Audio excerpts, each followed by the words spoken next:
dosa bisa dilakukan oleh seseorang itu tidak lain karena dia merasa terpisah dengan wujud Allah. Sebagaimana yang pernah saya jelaskan pada pertemuan sebelumnya, orang yang bisa melakukan dosa hanya dua hal. Apakah pada saat itu dia tidak melihat Tuhan? Kalau dia tidak melihat Tuhan, dia merasa bahwa Allah tidak melihatnya. Ini seakan-akan dia merasa bahwa Allah nggak melihatnya.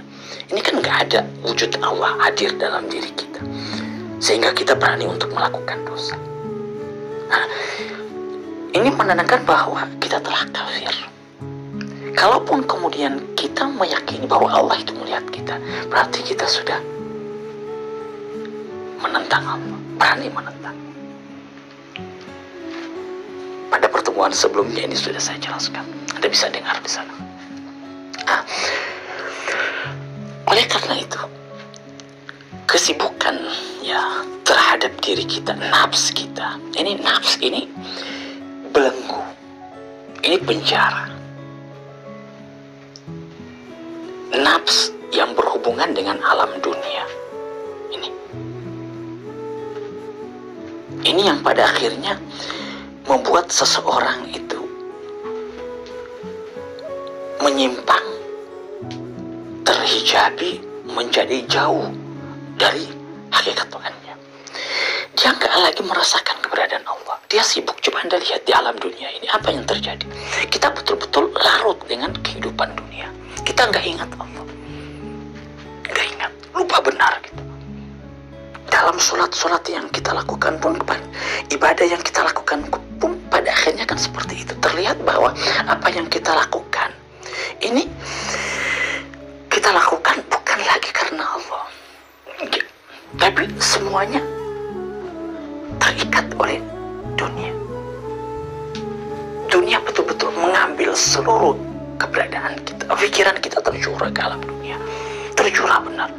Seakan-akan kita ini nggak punya waktu untuk Allah. Kita nggak melihat dan tidak merasakan keberadaan Allah. Enggak. Makanya kan dikatakan bahwa badan ini sijen, penjara bagi kita. Seorang arif mengatakan bahwa manusia ini yang diciptakan oleh Allah bi ahsani taqwim, dalam bentuk yang begitu indah. Fi ahsani taqwim, bentuk Allah, hakikat dirinya. Allah ketika mencipta kita, dia ambil bentuk dari mana? Patron yang mana dia ambil? Karena mencipta, Anda ketika mau melukis, Anda ketika mau menggambar, Anda kan butuh patron. Anda kalau tidak pernah melihat pohon, tidak pernah melihat sesuatu manusia, tidak pernah melihat gunung, bisa nggak Anda pada akhirnya menggambar gunung, menggambar? Nggak bisa. Anda harus melihat, menjumpai dulu, baru kemudian Anda apa? Anda tuangkan ke dalam kanvas. Demikian juga dengan Allah. Ketika Allah dikatakan dia musawir, penggambar. Allah itu kan menggambar, melukis. Melukis Allah, menggambar. Dia mengambil contoh dari mana? Tidak lain, contoh adalah dia. Dia yang dia tuangkan ke kanvas. Allah Akbar. Kan seperti itu. Makanya kita ini kan di dalam hadis dikatakan apa? Suratul Rahman. Kita bentuk dari bentuk Allah. Citra Tuhan. Ini harus benar-benar Anda pahami. Benar, tapi bukan wujud materi ini. Ini bukan jasmani badan kita. Ini nggak ada hubungan dengan alam ilahiyah, nggak ada hubungan dengan alam uluhiyah, ketuhanan. Enggak. Bukan ini yang dikatakan innalillahi wa inna, karena dia memang bukan berasal dari Allah. Enggak. Ini tidak lain adalah bentukan alam dunia. Alam dunia yang membutuhkan wadah ini. Karena kita mau berada di alam ini, mau beraktivitas, mau nggak mau, inilah yang terbentuk. Ini terbentuk. Karena dianya adalah bentukan keinginan kita sendiri untuk beraktivitas di alam dunia. Inilah kemudian apa? Yang mengada, yang terwujud bentuk ini. Maka dia akan kembali kepada asalnya karena tugasnya di atas dunia sudah selesai.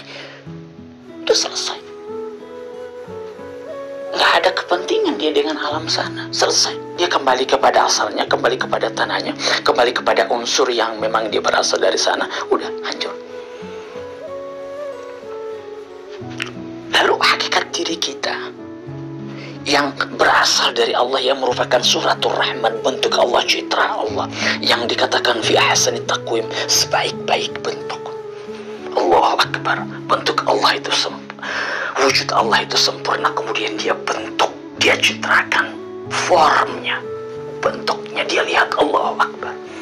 Yang kemudian membuat para malaikat Allah semuanya sujud, bertasbih, bertahmid, memuji dan mengangkat keberadaan dari suratnya tersebut, formnya. Ini adalah wujud Allah. Yang disembah, yang disujudin pada satu adalah bentuk Allah, formnya. Seperti saya misalnya melihat wujud saya di mana?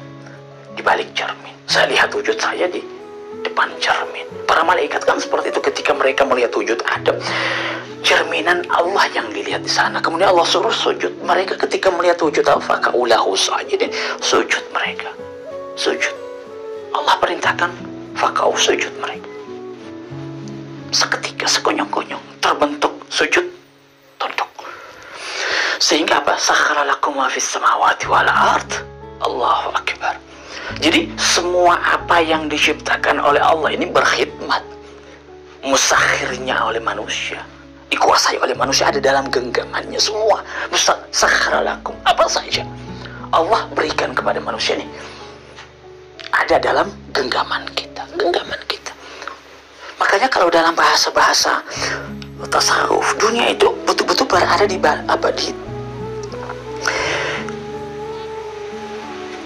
bawah kaki manusia nih. Karena nggak ada harganya tuh, nggak ada nilainya dunia. Makanya orang-orang mukmin itu nggak rakus, nggak terpesona dengan segala bentuk materi. Nggak biasa mereka.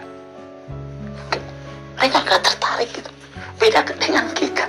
Kita tuh kalau begitu tertarik, luar biasa kalau kita diberikan sesuatu yang ada di alam materi ini, luar biasa. Alhamdulillah kita itu kan terbentuk di sana. Syukur-syukur kita itu kan terbentuk di sana. Nggak ada masalah. Wong itulah derajat kita, derajat pemula. Tapi jangan kemudian terus berada pada derajat itu. Kita harus kembangkan. Perlu Anda syukuri, tapi bukan hanya sekedar syukur-syukur yang nikmat, yang berbentuk materi saja yang disyukuri. Enggak. Ini harus benar-benar Anda pahami. Di bulan Rajab ini, yaitu yang mau diberikan oleh Allah. Allah panggil kita, Allah menyuruh untuk melepaskan apa yang berada di mana, di sekitar kita, apa yang menjadi milik kita. Lepaskan, di sini milikmu. Kau harus kembali ke sini. Makanya kenapa kita istighfar, taubat. Taubat itu tidak lain melepaskan. Kita harus lepas dari apa? Dari ikatan dan belenggu alam materi ini. Dilatih kita di bulan ini. Ini hakikat dari bulan Rajab itu. Makanya Allah undang. Lalu adakah orang-orang yang menjawab undangan Allah? Di sini kan masalahnya, ada enggak? Sangat sedikit yang menjawab undangan panggilan Allah tersebut. Dan ketika kita memenuhi undangan Allah, panggilan Allah, Allahu Akbar, gimana senangnya Allah, gimana gembiranya. Anda misalnya berpisah dengan anak Anda berada di tempat lain, di daerah lain, jauh terpisah dari Anda. Kemudian Anda panggil anak Anda untuk ketemu dengan Anda, untuk berjumpa dengan Anda. Anda rindu. Karena selama ini dia sibuk dengan kegiatannya, dengan keluarganya, dengan pekerjaannya. Dia nggak ingat orang tuanya untuk berjumpa. Tapi di sini kan selalu ingat. Wong dia nggak punya kesibukan lain. Kesibukannya tidak lain adalah hamba-hambanya. Kesibukan Tuhan kan itu. Allahu Akbar. Kesibukan Tuhan itu ya kita. Karena kita yang diciptakan lewat tangannya. Allahu Akbar. Khalaqtu biyadai. Dan Al-Quran Allah bilang gitu, kita ini diciptakan dengan kedua tangannya. dari wujudku kalian, dariku kalian. Allahu Akbar. Makanya kenapa Allah itu merasakan hal tersebut. Ini pengandaian aja. Merasakan keterpisahan itu.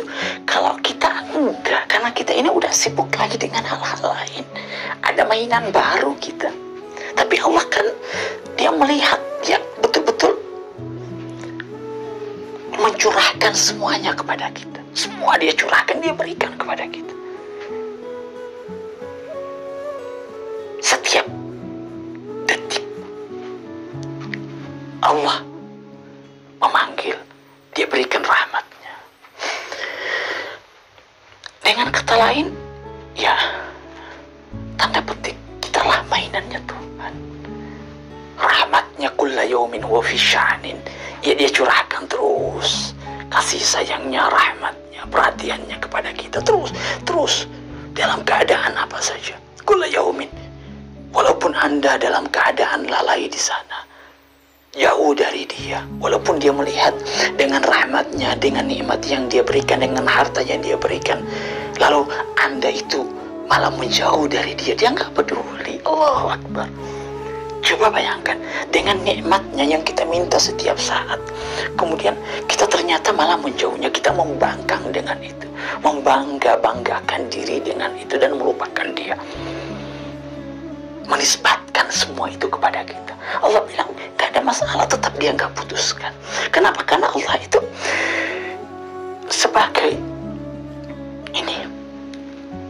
sebagai hakikat kasih sayang. Gak ada yang dia inginkan dan pikirkan selain bagaimana dengan curahan nikmat tersebut kita pada akhirnya ingat kepadanya. Itu ketukan-ketukan Allah tuh, Allah berikan terus. Allah ingin mengetuk kita, ingin menyadarkan kita. Hanya kita kan yang gak pernah sadar, itu gak menyadari. Allah datang. Dalam hadis itu dikatakan bahwa setiap saat Allah itu datang. Dalam hadis loh, dalam hadis qudsi, Allah itu datang. Yang dikatakan bahwa Allah itu setiap malam datang ke langit pertama, langit dunia.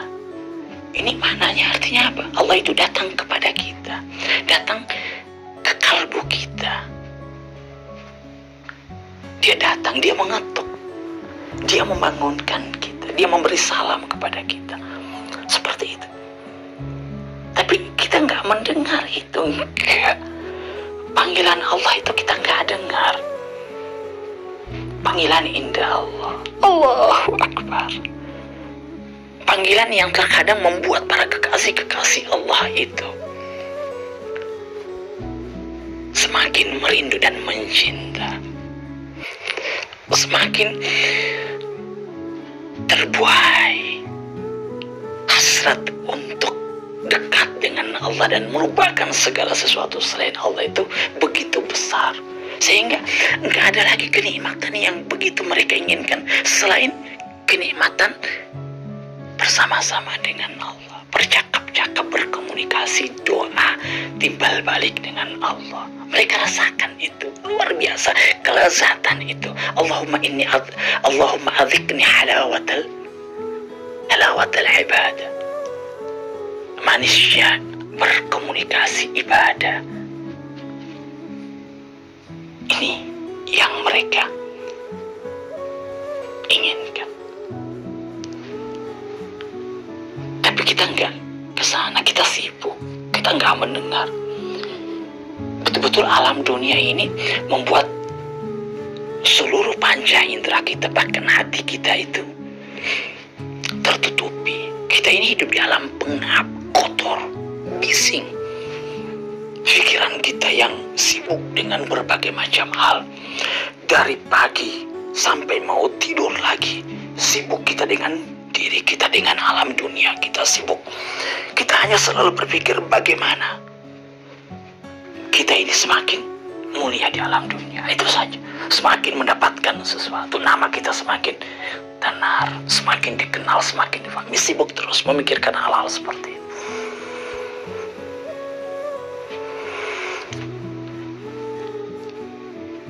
Makanya alam dunia ini ya kuburan kita, kuburan. Jadi alam ruh ini ya terkubur. Sijin tubuh kita terkubur di sini. Jadi kalau mau ditanya, ya kita ini berada di alam kubur sekarang ini. Di alam kubur, alam barzakh ini. Makanya dalam hadis dikatakan bahwa manusia itu mati. Ini mati. Kan dikatakan dalam hadis kan begitu. An-Niyas itu tidur, tertidur dia. Tidur itu kan bagian daripada kematian. Gambaran dari kematian. Seperti itu, orang tertidur. Kita ini terkubur di alam sini. Ruhnya kita, hakikat diri kita. Kita hidup di alam ilusi, kita hidup di alam khayal. Kita anggap ini semuanya hakikat. Sehingga itu yang kita kejar, yang kita raih. Tapi ternyata apa? Semuanya menjauh. Semuanya hilang, nggak ada dalam genggaman kita. Kita aja yang menganggap kita ini sudah memiliki sesuatu, tapi sebenarnya enggak. Mana buktinya? Buktinya kita nggak pernah puas dengan apa yang kita miliki. Kalau Anda sudah punya sesuatu, maka Anda nggak perlu lagi mencari.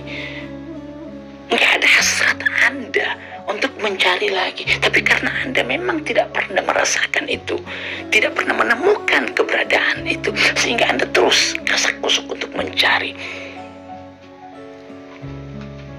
Itu alam ilusi. Makanya dunia ini dimisalkan dalam hadis, dikatakan seperti apa? Seperti orang yang meminum air laut. Anda minum, seakan-akan Anda berpikir bahwa air laut ini apa? Bisa menyempurnakan Anda, bisa memberikan kenikmatan, kepuasan kepada Anda. Itu bayangan Anda kan haus. Kemudian Anda melihat, oh iya, ada air. Ini kan fata morgana kita, seakan-akan kita melihat bahwa air laut ini yang bisa memberikan kenyamanan bagi saya, yang bisa menghilangkan rasa haus yang mencekik tersebut. Kita ambil, kita raih, kita kejar itu. Bahkan kita apa? Saling sikut antara satu dengan yang lainnya untuk merebut itu. Kita udah ambil, kita anggap bahwa ini ya Allah, ini yang bisa menyenangkan, yang bisa membahagiakan. Ambil, ternyata tidak. Masih terus dicari, bahkan yang ada di tangan orang pun kita rebut, kita ambil. Kita bisa menyakiti orang, kita bisa bahkan membunuh orang demi untuk meraih kenikmatannya. Pada akhirnya lenyap, hilang, hanya berada di dalam khayal kita saja. Kita sangka bahwa itulah hakikat segala sesuatu. Bukan itu, kita tertipu. Jangan sampai kita menjadi orang yang merugi. Ternyata sampai di alam sana kita nggak punya apa-apa. Ternyata apa yang sudah kita miliki selama ini tidak menolong kita. Kita nggak bawa apa-apa. Makanya ada seorang raja ditanya, kira-kira mana yang paling setia? Emas atau hartamu? Atau dosamu?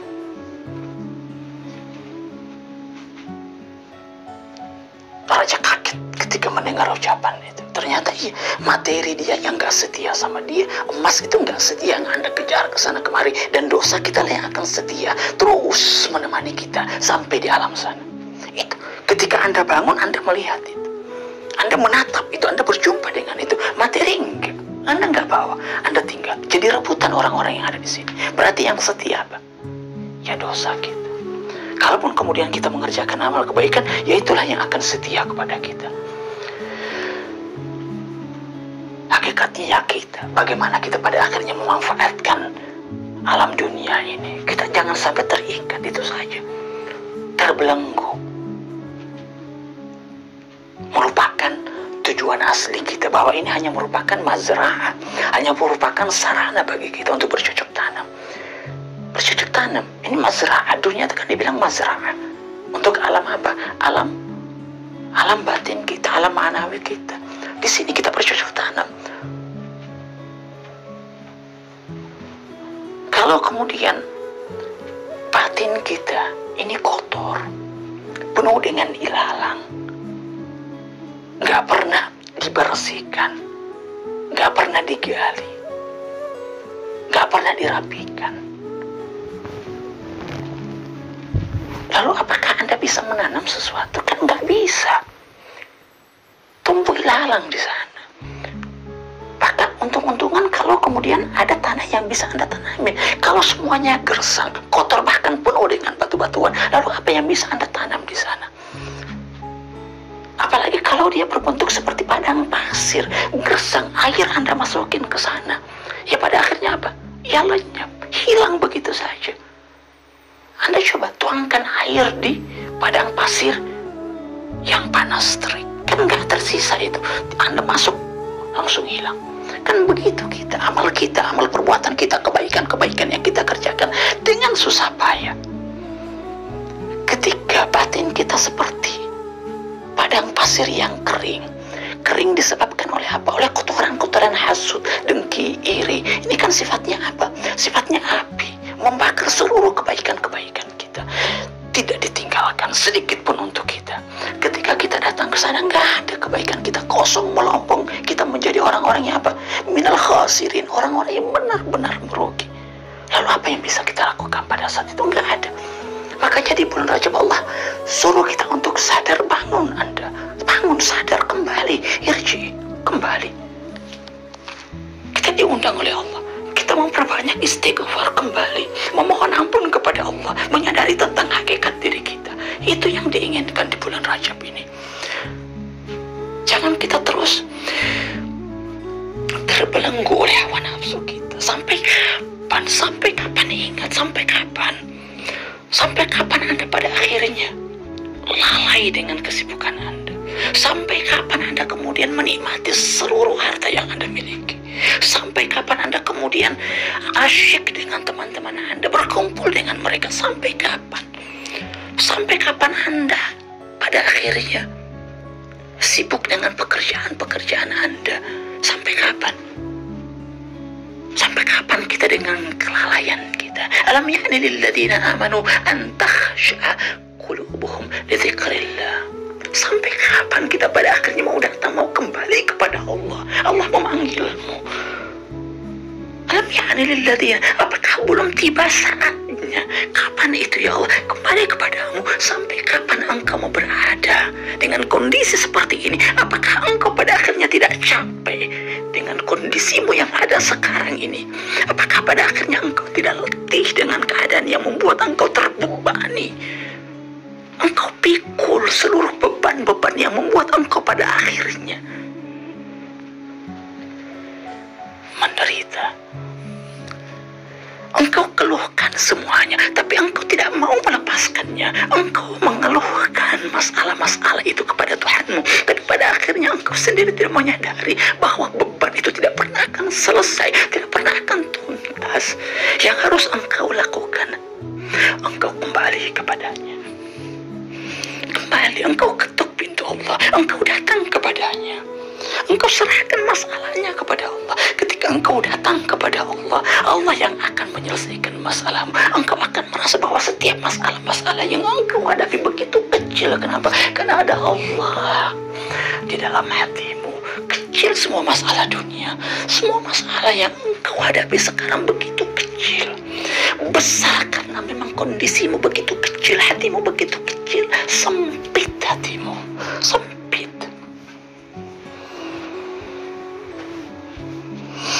Banyak kotoran di sana. Akumu terlalu tebal, terlalu besar akumu. Kau kembali kepada Allah. Sampai kapan kita nggak mau tunduk kepada Allah? Entah sya'qulubuhum li dzikrillah. Sampai kapan kita pada akhirnya mau menundukkan diri kita kepada Allah, mau meneteskan air mata kita kepada seluruh dosa-dosa kita?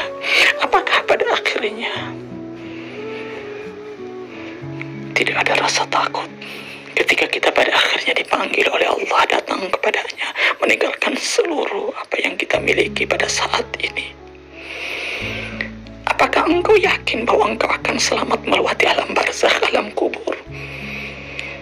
Apakah engkau tidak pernah berpikir bahwa alam barzakh begitu menakutkan sebab engkau tidak punya teman selain apa yang engkau kerjakan selama engkau hidup di alam dunia ini? Lalu ketika amalan-amalan yang engkau kerjakan selama umurmu di alam dunia ini tidak memberikan jaminan apa-apa nanti di kemudian hari, apakah Apakah membuat engkau merasa tenang dan cukup dengan kondisimu yang ada sekarang ini? Kenapa engkau begitu masa bodoh dengan kehidupanmu? Bulan Rajab disediakan oleh Allah untuk kita. Allah memanggilmu. Allah memanggilmu, wahai kawanku, wahai sahabatku. Allah memanggilmu. Allah memanggilmu. Allah mengundangmu. Allah ingin membersihkanmu di bulan ini. Allah ingin mengeluarkanmu dari beban-beban yang engkau hadapi. Allah mau, tapi engkau tidak ingin. Allah mau, tapi engkau tidak menjawab panggilan itu. Allah sediakan rahmatnya tercurah di bulan ini, dibanjiri oleh rahmat. Bukan banjir yang membuat kita susah, curahan hujan yang gak pernah ada habis-habisnya. Bukan itu. Setiap bulan penghujan, daerah kita banjir terus, gak pernah diselesaikan, gak pernah ada habis-habisnya. Tapi ini curahan rahmatnya Allah. Kita harus sediakan wadah untuk menampung banjir rahmat Allah. Ini rahmat itu, banjir itu.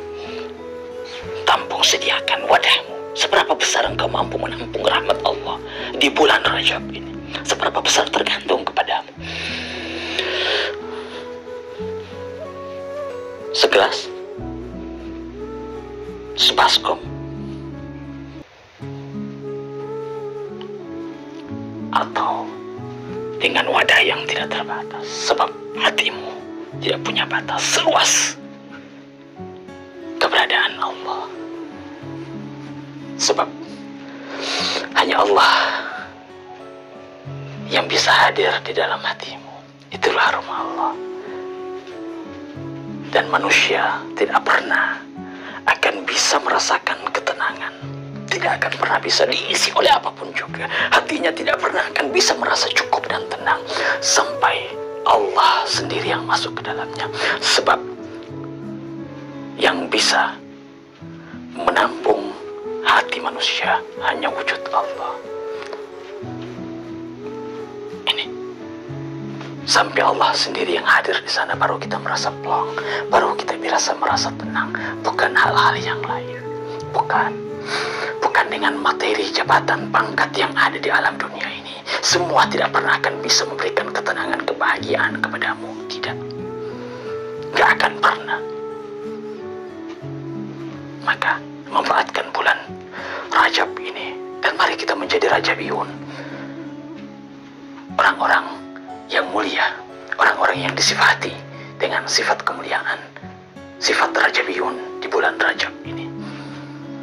Mari kita dengan gagah